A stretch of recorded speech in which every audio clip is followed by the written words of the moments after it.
What's up, Hoopers? Believe it or not, groin injuries are very common in basketball, just ask Chris Paul. And for today's video, we're going to talk about Clint Capela's groin injury.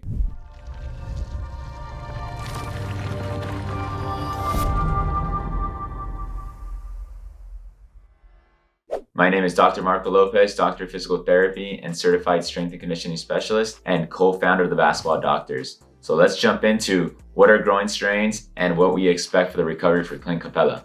All right, guys, so unfortunately there is no video of Clint Capela injuring his groin. They said it might have been an overuse injury, but even though we're gonna break down the injury, talk about the risk, how to prevent it, how to rehab it, and how much time he's gonna be out for, and what to look for when he goes back. So the first thing that we wanna jump into is the actual anatomy of the groin. So the anatomy of the groin, there's certain muscles that are called the groin muscles that are part of the adductor group. So we have two groups of it. One, you're looking at adductor longus, adductor brevis, pectineus.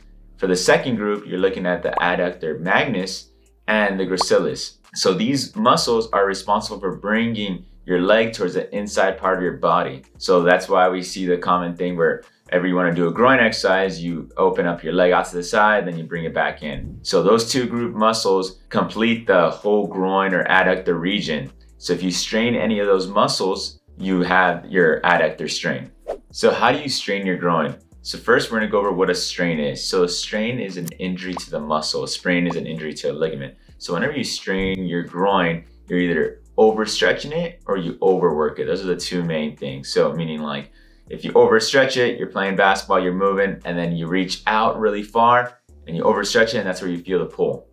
Another times is sometimes when you're doing something quick, like a sudden quick change of direction, and the force is so fast that it causes that strain. And that strain is, like I said, those micro tearing of the muscle. That's why whenever this injury happens, when you either overstretch it or overwork it, you'll immediately start grabbing to the inside part of your leg, your groin muscle, and you'll feel sometimes actual deformities in the muscle depending on the grades, but we'll go over that more in detail later. All right, now that we know what a groin strain is and how it happens, so when you strain your groin, there's 3 different grades. Not all groin strains are the same. They're all dependent on what mechanism of the injury was and how bad it was. So the first grade, they usually say it's painful, but you still haven't lost any muscle function, meaning you can still use your muscle, slight little pain, and that's your quicker recovery, usually anywhere between 2 to 4 weeks. The second grade is you have pain and you have some minor loss of muscle, and it hurts to activate it. Meaning you'll try to activate your muscle and it hurts, and that's what causes some loss in that muscle, and you're not able to generate the force that you need. So that takes a little bit longer for recovery. You're looking at around 4 to 6 weeks or even a little bit more. The last one is grade 3. So grade 3 is the one that we don't want, and that's where we have pain and we have a complete loss of strength.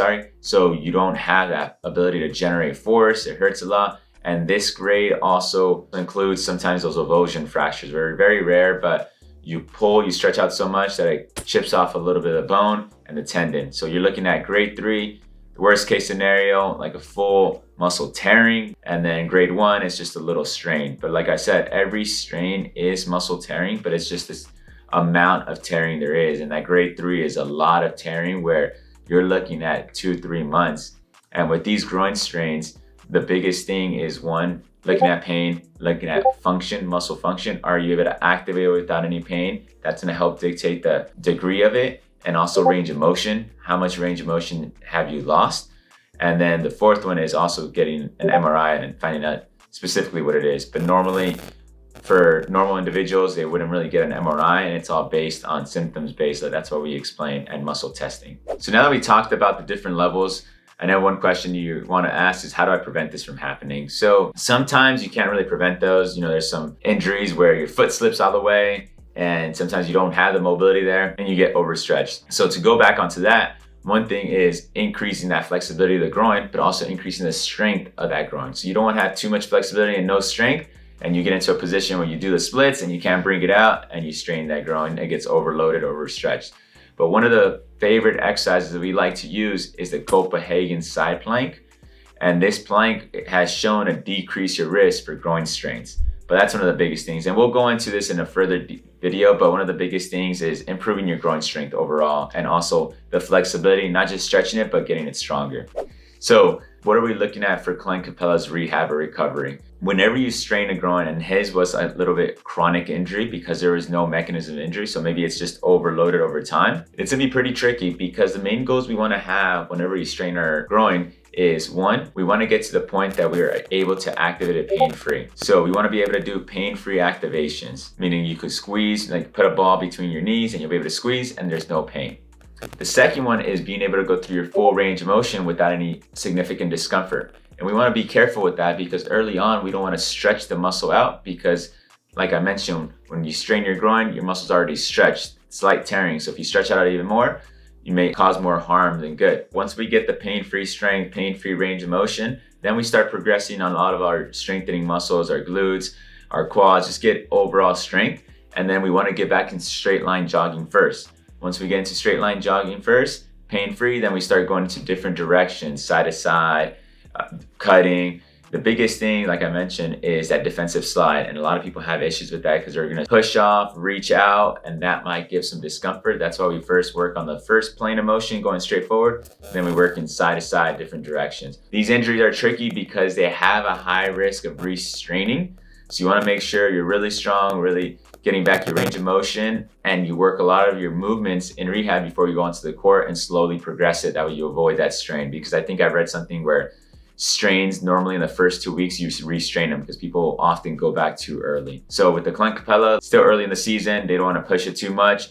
They're going to take their time, work on that strength, get back the mobility, and make sure it's pain-free in all the range of motion. Hopefully you guys learned a little bit about groin strains regarding Clint Capela's injury. If you liked the video, hit the like button, subscribe button, share this with friends and family. If you have any questions, comment below. We'll try to answer those questions. We are the Basketball Doctors. Let's ball for life.